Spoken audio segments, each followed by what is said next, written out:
నమస్తే,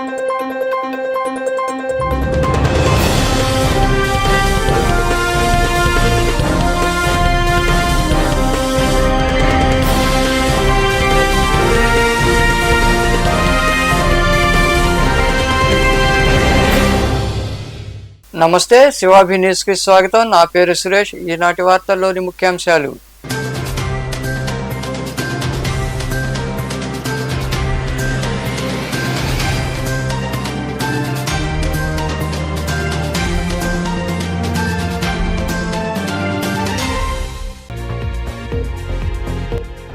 గూడూరు జాతీయ రహదారిపై 3 లారీలు స్తంభించిన ట్రాఫిక్ తో తప్పని అవస్థలు. సంఘటనా స్థలికి చేరుకుని క్రేన్ సాయంతో లారీలను పక్కకి తప్పించి ట్రాఫిక్ ను క్రమబద్ధీకరించిన పోలీసులు.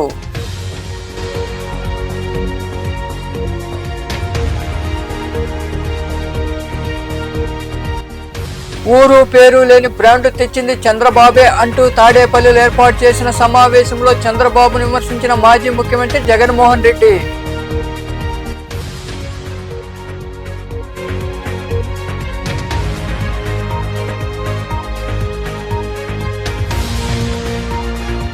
నాటి సీఎం జగన్ ప్రజల బాగోగుల గురించి పట్టించుకోలేదు, తరం కోసం బతకాలని నాటి ప్రజాప్రతినిధులకు చెప్పారని అసెంబ్లీలో గత వైకాపా ప్రభుత్వ తీరుపై మాట్లాడిన సర్వేపల్లి ఎమ్మెల్యే సోమిరెడ్డి చంద్రమోహన్ రెడ్డి.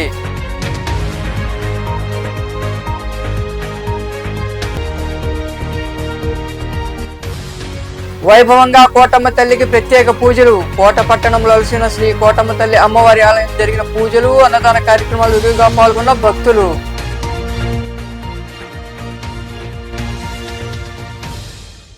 గూడూరు జాతీయ రహదారిపై శుక్రవారం రాత్రి ట్రాఫిక్ స్తంభించింది. 3 లారీలు ఒకదాని వెనుక మరొకటి ఢీకొనడంతో ఈ పరిస్థితి నెలకొంది.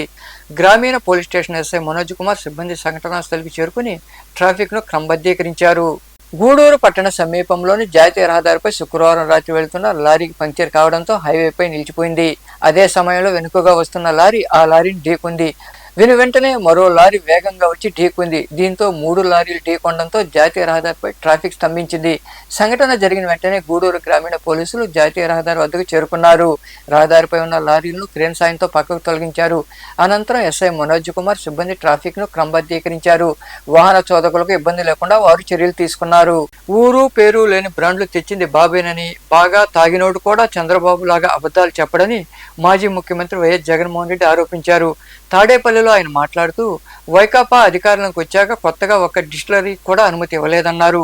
రాష్ట్రంలో 20 మద్యం డిస్టిలరీలు ఉంటే వాటిలో 14 డిస్టిలరీలకు మాత్రమే చంద్రబాబు సీఎం ఉండగానే అనుమతి ఇచ్చారని, మిగిలిన 6 డిస్టిలరీలకు అంతకుముందు ప్రభుత్వాలు అనుమతి ఇచ్చాయని జగన్మోహన్ రెడ్డి వివరించారు. ప్రైవేట్ సిండికేట్ తన పార్టీకి సంబంధించిన వాళ్ళు ప్రైవేట్ సిండికేట్ గా నడిపినారు. ప్రతి షాప్ పక్కనే పర్మిట్ రూమ్ నడిచింది. అక్కడే 10 మంది కూర్చొని తాగుతూ ఆడోళ్ళు ఎవరైనా దారిలో పోవాలంటే భయపడే పరిస్థితి. ప్రతి షాప్ కు లిక్కర్ సేల్స్ పెరుగుతాయని, పెరిగితే వాళ్ళ ఆదాయాలు పెరుగుతాయని ప్రతి షాప్ కు అనుబంధంగా 4,300 షాపులుంటే 43,000 బెల్ట్ షాపులు ప్రతి గ్రామంలో నడిచాయి. మద్యం ఏరులై బారింది. 24 గంటలు దొరికే కార్యక్రమం. ఏ షాప్ లో అయినా కూడా ఎంఆర్పీ కన్నా 25% ఎక్కువ రేటుకు అమ్మేవారు. ప్రతి షాప్ లో ఎక్కడ కూడా ఎంఆర్పీకి అమ్మేది కాదు, ఎంఆర్పీ కన్నా ఎక్కువ రేటుకు అమ్మేవాళ్ళు. దాన్ని స్కామ్ అంటారా? వైఎస్ఆర్సీపీ ప్రభుత్వం, మా ప్రభుత్వంలో వైఎస్ఆర్సీపీ ప్రభుత్వం వచ్చిన తర్వాత మద్యాన్ని నియంత్రిస్తూ తాగుతే మనుషులు చెడిపోతారని చెప్పి తాగుడు తగ్గించాలని, కుటుంబాలను బాగుపరచాలని 4,380 షాపులను 33% తగ్గించి 2,934 షాపులకు తగ్గించినాం. ప్రతి షాపుకు అనుసంధానంగా 43,000 బెల్ట్ షాపులుంటే బెల్ట్ షాపులన్నీ పూర్తిగా తీసేసినాం, రద్దు చేసినాం. ప్రతి షాపుకు 4,380, ప్రతి షాపుకు పక్కనే పర్మిట్ రూమ్ ఉంటే పర్మిట్ రూమ్లన్నీ క్యాన్సిల్ చేసినాం. క్యాన్సిల్ చేస్తూ లాభ ఆపేక్ష అనేది ఉండకూడదు అనే ఉద్దేశంతో గవర్నమెంట్ నడుపుతూ స్ట్రిక్ట్ టైమింగ్స్ పెడుతూ లిక్కర్ లో కూడా, షాప్ లో కూడా లిక్కర్లు రేటు పెంచి, రేటు షాక్ కొట్టే విధంగా పెంచి మద్యాన్ని తగ్గించే కార్యక్రమం వైసీపీ ప్రభుత్వం చేసింది. ఆశ్చర్యం ఏమిటంటే ఇదే పెద్ద మనిషి చంద్రబాబు నాయుడు గారి హయాంలో ఇదే లిక్కర్ అమ్ముడు పోయేది, ఇదే డిస్టిలరీస్ గుండా వచ్చేది. వైఎస్ఆర్సీపీ వచ్చిన తర్వాత ఒక అడిషనల్ డిస్టిలరీకి కూడా వైఎస్ఆర్సీపీ పర్మిషన్ ఇవ్వలేదు. ఒక్క డిస్టిలరీకి కూడా వైఎస్ఆర్సీపీ పర్మిషన్ ఇవ్వలేదు. అన్ని డిస్టిలరీలు కూడా చంద్రబాబు నాయుడు హయాంలో ఉన్న అవే డిస్టిలరీసే మొత్తం వైఎస్ఆర్సీపీ టైంలో కూడా అయ్యే డిస్టిలరీసే సప్లై చేసేది. చంద్రబాబు నాయుడు గారి హయాంలో ఉన్న బ్రాండ్లే అప్పుడైనా ఇప్పుడు వైసీపీ నుంచి వచ్చే బ్రాండ్లు అయినా ఏవైనా అవే డిస్టిలరీస్ నుంచి వచ్చేటివి ఆయన హయాంలో ఎప్పుడు తెలియని పేర్లు, ఎప్పుడైనా పేర్లు విన్నారా? గవర్నర్స్ రిజర్వ్ అంట, లెఫైర్, నెపోలియన్ అంట, హై వోల్టేజ్ అంట, లో వోల్టేజ్ అంట. చదువుతావు సరేనండి, బాగా ఇంట్రెస్టింగ్ గా ఉంది. ఆక్టాన్ బ్యారల్ ఎల్డ్ అంట, సెవెంత్ హెవెన్ బ్లూ అంట. ఈ పేరుతో 15 బ్రాండ్ల విస్కీ బ్రాందీ చంద్రబాబు ప్రభుత్వం 2018 అక్టోబర్ 26లో అనుమతిచ్చింది. ఇంకా హై వోల్టేజ్ అంట, వోల్టేజ్ గోల్డ్ అంట, ఎస్ఎన్జీ అంట, బ్రిటిష్ ఎంపైర్ అల్ట్రా బ్రాండ్ అంట, రాయల్ ప్యాలెస్ అంట, న్యూ కింగ్ అంట, సైన్ అవుట్ అంట, బ్రాండ్ల విస్కీ అంట. ఇది 2018 నవంబర్ 9న అనుమతిచ్చారు ఎలక్షన్లప్పుడు. విశాఖపట్నం పోర్టుకు అతిపెద్ద సరుకు రవాణా నౌక వచ్చింది. ఇప్పటి వరకు పోర్టులకు వచ్చిన అతిపెద్ద సరుకు రవాణా నౌక ఇదేనని పోర్టు అధికారులు వెల్లడించారు. ఈ నౌకను చూసేందుకు పరిసర ప్రాంతాల ప్రజలు అక్కడికి చేరుకున్నారు. విశాఖపట్నం పోర్టుకు అతిపెద్ద సరుకు రవాణా నౌక చేరుకుంది. ఇది 300 మీటర్ల పొడవు, 50 మీటర్ల వెడల్పు, 18.46 మీటర్ల నీటి మట్టం నుండి నౌక లోతు కలిగి ఉంది. ఇప్పటి వరకు భారతీయ పోర్టులకు వచ్చిన అతిపెద్ద సరుకు రవాణా నౌక ఇదేనని పోర్టు అధికారులు తెలిపారు. ఇది పశ్చిమ ఆఫ్రికాలోని గబాన్ నుంచి 1,99,900 టన్నుల మ్యాంగనీస్తో చేరుకోగా విశాఖ పోర్టులో 1,24,500 టన్నులు అన్లోడ్ చేశారు. బోత్రా షిప్పింగ్ సర్వీస్ లిమిటెడ్ సంస్థ నౌక సరుకు నిర్వహణ ఏజెంట్గా సేవలందిస్తోంది. ఈ shipment Visakha port Bothra shipping services కు ముఖ్యమైన మైలురాయిగా నిలిచిందని పోర్టు చైర్మన్ అంగమత్తు అభివర్ణించారు. అధికారులు, ఎమ్మెల్యేలు, మంత్రులు జనం కోసం పనిచేయాలని సీఎం చంద్రబాబు చెబుతున్నారు. నాటి సీఎం జగన్ ప్రజల బాగోగుల గురించి పట్టించుకోలేదు, ధనం కోసం బతకాలని నాటి ప్రజాప్రతినిధులు చెప్పారని సర్వేపల్లి ఎమ్మెల్యే సోమిరెడ్డి చంద్రమోహన్ రెడ్డి తెలిపారు. అమరావతిలో జరిగిన అసెంబ్లీ సమావేశంలో జగన్పై విమర్శలు చేశారు. రాష్ట్రాభివృద్ధికి భవిష్యత్తులో ఎలాంటి చర్యలు తీసుకోవాలో నిపుణులు, మంత్రులు, ఎమ్మెల్యేలు, అధికారులతో కమిటీలు వేస్తే మంచి సూచనలు వచ్చే అవకాశం ఉందని సోమిరెడ్డి వివరించారు. సోమిరెడ్డి గారు, నాయకులు చంద్రబాబు నాయుడు గారు చాలా వివరంగా మనం ఉండే ఆర్థిక పరిస్థితులు గురించి చెప్పుకుంటూ వచ్చారు. Between 14 and 19 and 19 and 24. అయితే మా నాయకులు తపన రాష్ట్రాన్ని మళ్ళీ గాడిలో పెట్టాలా, ఏ విధంగా జనాన్ని ఆర్థిక ఇబ్బందులోంచి ఈ రోజు పరిస్థితి అధ్యక్ష ఆత్మహత్యల్లో, రైతుల ఆత్మహత్యల్లో 3rd ప్లేస్ అంటే మహారాష్ట్ర, కర్ణాటక తర్వాత. అంటే ప్రపోర్షనేట్ గా జనాభా తీసుకుంటే ఫస్ట్ ప్లేస్. కౌలు రైతులు 2nd ప్లేస్ అంటే తమిళనాడు తర్వాత. అంటే జనాభా ప్రాతిపదికన తీసుకుంటే ఫస్ట్ ప్లేస్. అటువంటి పరిస్థితుల నుంచి రాష్ట్రాన్ని ఎట్ట కాపాడాలని చెప్పేసి ముఖ్యమంత్రి గారి తపన. అయితే బాబు గారు ఎమ్మెల్యేలని, మంత్రుల్ని, అధికారుల్ని జనం కోసం బతకమంటాడు. జగన్మోహన్ రెడ్డి ధనం కోసం బతకమన్నాడు. బాబు గారు పర్ క్యాపిటల్ ఇన్కమ్ గురించి చెప్పారు. ఆయనకి ఎమ్మెల్యే పర్ క్యాపిటల్ ఇన్కమ్ ఎంత పెంచాలా, ఎంపీలది ఎంత పెంచాలా, మంత్రులది ఎంత పెంచాలా, తనది ఎంత పెంచుకోవాలా, అది తప్ప ప్రజల పర్ క్యాపిటల్ ఇన్కమ్ గురించి జగన్మోహన్ రెడ్డి ఆలోచించలే. అందుకనే బహుశా ఈ దేశంలో మేము కూడా 30-35 years నుంచి చూస్తున్నాం పాలిటిక్స్ లో, ఇతర రాష్ట్రాల గురించి కూడా చదువుతున్నాం, తెలుసుకుంటున్నాం. అందుకనే ఇక్కడ అవినీతి మీద హార్వర్డ్ యూనివర్సిటీ స్పెషల్ క్లాస్ నడిపి జగన్ దోపిడీ మోడల్ గురించి పాఠాలు చెప్పుకునే పరిస్థితి ఆంధ్రప్రదేశ్ లో వచ్చిందంటే, అన్నపూర్ణ లాంటి ఆంధ్రప్రదేశ్ జగన్మోహన్ రెడ్డి వల్ల దోపిడీ రాష్ట్రంగా గుర్తింపు వచ్చిందంటే దురదృష్టం. అది గౌరవ సభ్యులందరూ కూడా మాట్లాడారు. దేశ రాష్ట్రంలో ప్రజల ఆదాయం, తలసరి ఆదాయం పెరగలేదు కానీ వైఎస్ఆర్ కాంగ్రెస్ నాయకుల ఆదాయం మాత్రం 100,000 రెట్లు పెరిగిపోయింది. ఎక్కడికక్కడ ఒక అసమర్థ పాలన, ఒక దుర్మార్గమైన విధ్వంస పాలన జరిగింది. ఇప్పుడే చంద్రమోహన్ రెడ్డి గారు చెప్పారు, కరప్షన్ ఏ విధంగా ఉంటుంది, ప్రజాస్వామ్యంలో ఎట్లా సంపాదిస్తారు అనే దానిపైన ఇక్కడ జరిగినటువంటి అవినీతి కొన్ని ఇంటర్నేషనల్ యూనివర్సిటీలో కేస్ స్టడీస్ గా తీసుకొని విద్యార్థులు చెప్పే పరిస్థితికి వచ్చారంటే ఎంత పరాకాష్ఠకి వెళ్ళామో మనం గుర్తుపెట్టుకోవాల్సిన అవసరం ఉంది. ఇంకో పక్కన ఇక్కడ చాలా మంది ఎమ్మెల్యేలు చెప్పారు, అధ్యక్ష మాకు ఐడియాస్ ఉన్నాయి. రఘురామకృష్ణరాజు గారు, చంద్రమోహన్ రెడ్డి గారు చాలా మంది అన్నారు. ఈసారి ఎమ్మెల్యేస్ లో కూడా చదువుకున్న వ్యక్తులు చాలా మంది వచ్చారు. ఐఏఎస్ రిటైర్డ్ ఆఫీసర్లు చాలా మంది ఇక్కడ ఉన్నారు. పోస్ట్ గ్రాడ్యుయేషన్ చేసిన వాళ్ళు ఉన్నారు, డాక్టర్స్ ఉన్నారు. వివిధ రంగాలలో బాగా నిష్ఠాతులు కూడా రాజకీయాల్లోకి వచ్చే పరిస్థితికి వచ్చారు. యంగ్స్టర్స్ వచ్చారు. ఈరోజు మీ అందరి ఆలోచనలు కావాల్సిన అవసరం ఉంది. రాష్ట్ర అభివృద్ధి కోసం అవసరమైతే ఏ విధంగా చేయాలని నేను కూడా ఆలోచిస్తాను. మిమ్మల్ని అందరినీ నిరంతరం మీ ఆలోచనలు ఏవైతే ఉన్నాయో ఆ ఆలోచనలు తీసుకుని ఏ విధంగా ఆచరణలో పెట్టాలనో పెడదాం. దానికి ఒక స్ట్రక్చర్డ్ ఆర్గనైజేషన్ కింద క్రియేట్ చేసి ఇంటరాక్షన్ కూడా నేను రెగ్యులర్ ఇంటరాక్షన్ పెట్టి మీ ఆలోచనలు మీరు ఏ ఏరియాలో ఇంట్రెస్ట్ ఉందో అవన్నీ తీసుకొని ముందుకు పోతాం. చంద్రబాబు మాటలకు చేతలకు అసలు సంబంధమే ఉండదని మాజీ మంత్రి గుడివాడ అమర్నాథ్ విమర్శించారు. విశాఖలో ఏర్పాటు చేసిన మీడియా సమావేశంలో ఆయన మాట్లాడుతూ ఇసుక ఉచితమని, అయితే ట్రాన్స్పోర్ట్కు 1300 విధించారన్నారు. అలాగే ఉచిత బస్సుకు సీటుకు డీజిల్ డబ్బు కట్టాలని ఆయన వ్యంగ్యాస్త్రాలు సంధించారు.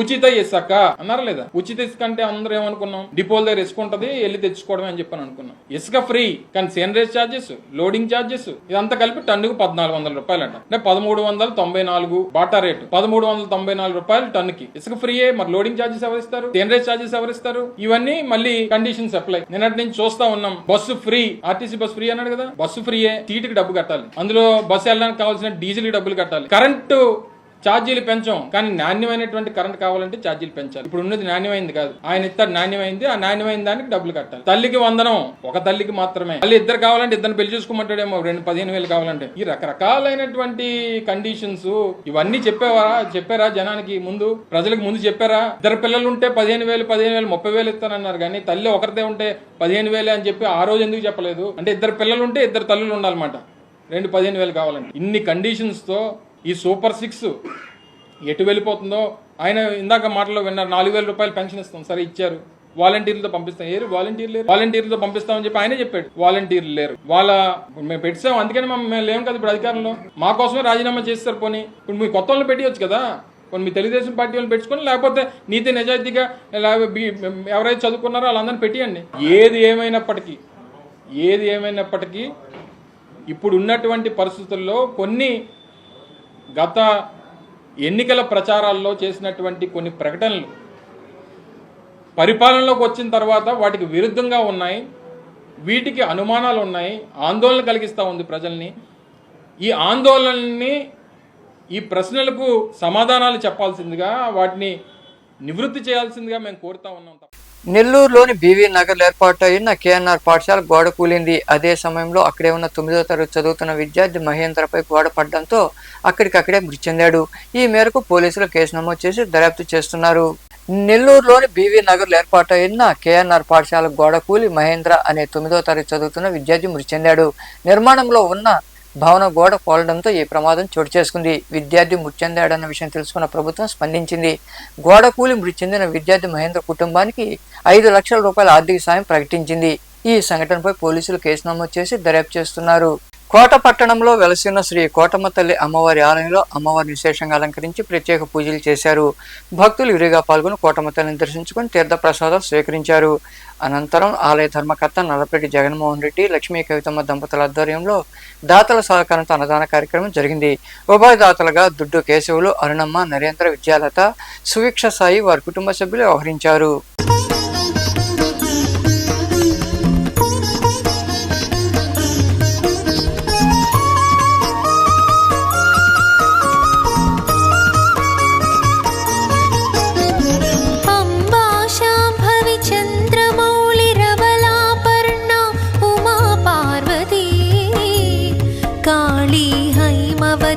शिवा त्रिनयनी कात्यायनी भैरवी सावित्री नवयौवना शुभकरी साम्राज्यलक्ष्मी प्रदा चिद्रूपी परदेवता भगवती श्रीराजराजेश्वरी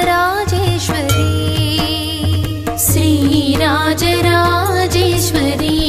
श्रीराजराजेश्वरी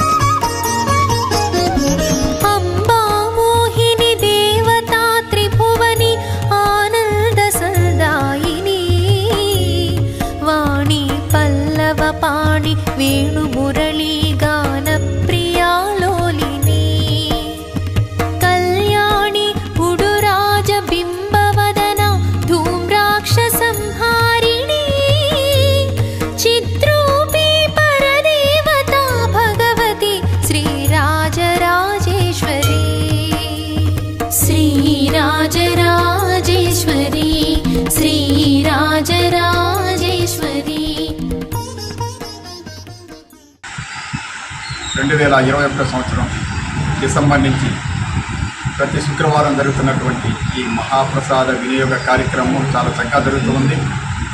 ఈ కార్యక్రమం దాతల దాతృత్వంతో ఎంత వైభవపేతంగా జరుగుతున్నందుకు అందులో ఎంత డబ్బున్నా, ఎంత ఆస్తులున్నా, ఎంత బంగారు ఉన్నా భోజనంలో ఉన్నంత తృప్తి దేనిలో లేదు. అందుకని దాతలు ఈ విషయాన్ని తెలుసుకొని అన్నంలో ఉన్నంత పుణ్యం దేంట్లో లేదని చెప్పేసి ఎంతమందో దాతలు ముందుకొచ్చి ఈ కార్యక్రమాన్ని సద్వినియోగం చేసుకుంటున్నారు. కావున కోటమ్మ తల్లి ఆశీస్సులు ఎల్లవేళలా దాతలందరికీ కూడా ఉండాలని మనస్ఫూర్తిగా ప్రార్థన చేస్తూ, ఈనాటి దాతలు కోట పట్టణంలో ఉన్నటువంటి దుడ్డు కేశవుల గారు, అరుణమ్మ గారు, నరేంద్ర గారు, విద్యాలత గారు, వాళ్ళ పాప చిరంజీవి, సుభక్ష సాయి ఇలా దాతృత్వంతో ఈరోజు కొన్ని వందల మంది ఈ ప్రసాదం తీసుకున్నారు. తర్వాత ఇంకో ముఖ్యమైన విషయం ఏంటంటే, ఇదే మన కోటమ్మ తల్లి దేవస్థానం ఆవరణలోనే రేపు వచ్చే నెల 4వ తేదీ జరుగుతున్నటువంటి వార్తలు ముగించే ముందు ముఖ్యాంశాలు మరోసారి.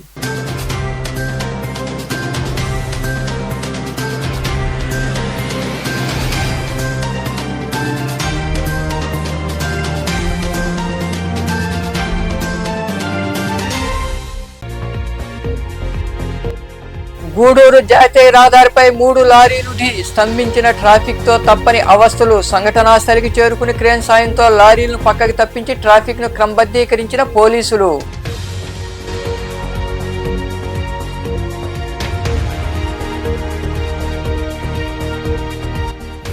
ఊరు పేరు లేని బ్రాండ్ తెచ్చింది చంద్రబాబే అంటూ తాడేపల్లిలో ఏర్పాటు చేసిన సమావేశంలో చంద్రబాబును విమర్శించిన మాజీ ముఖ్యమంత్రి జగన్మోహన్ రెడ్డి.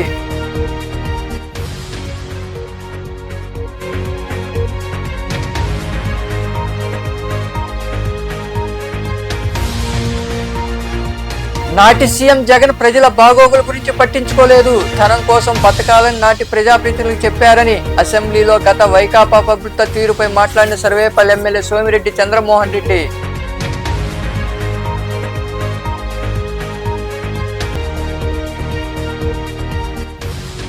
వైభవంగా కోటమ్మ తల్లికి ప్రత్యేక పూజలు. కోట పట్టణంలో అలసిన శ్రీ కోటమ్మ తల్లి అమ్మవారి ఆలయం జరిగిన పూజలు, అన్నదాన కార్యక్రమాలు విరివిగా పాల్గొన్న భక్తులు.